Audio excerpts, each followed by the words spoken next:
పింఛన్దారుడు తప్పు, వాడే దుర్మార్గుడు, వాడే రాక్షసుడు. కాబట్టి ఇప్పుడు ఆ పింఛన్దారు ఎవరన్నా మాట్లాడారో ప్రభుత్వ యంత్రాంగాలన్నీ కలిపి మీద పడిపోతాయి. పోలీసా, రెవెన్యూనా, మున్సిపాలిటీనా, సర్ప, మహిళా సంక్షేమ శాఖ, ఆరోగ్య శాఖ, వీళ్ళందరి మీద పడిపోతారు. వాడు వణికిపోవాలి. వణికిపోయి నాకు వద్దురా బాబు పింఛన్ ఈ గోడంతా ఎందుకు అనుకోవాలి. అది సృష్టిస్తారు ఇప్పుడు.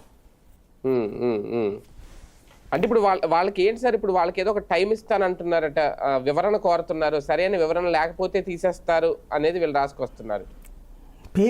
ఎవరైనా మేము అర్హులు అని చెప్తారు తప్ప అనర్హులు అని చెప్పరు కదా. పీక మీద కత్తి పెట్టి నీ అంతటా నువ్వు వెనక్కి తీసుకుంటావా లేకపోతే నీ మీద కేసు పెట్టమంటావా అని చెప్పడానికి టైం అది. అంతేనా?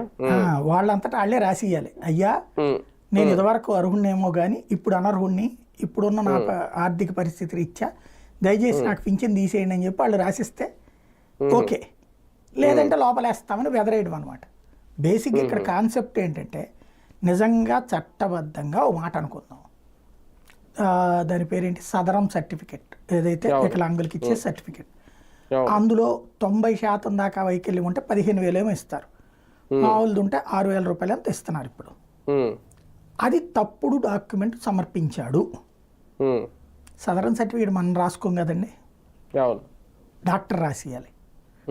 డాక్టర్ కనుక అంగవైకల్యం తప్పు రాసి ఇచ్చుంటే డాక్టర్ మీ చర్య తీసుకోమని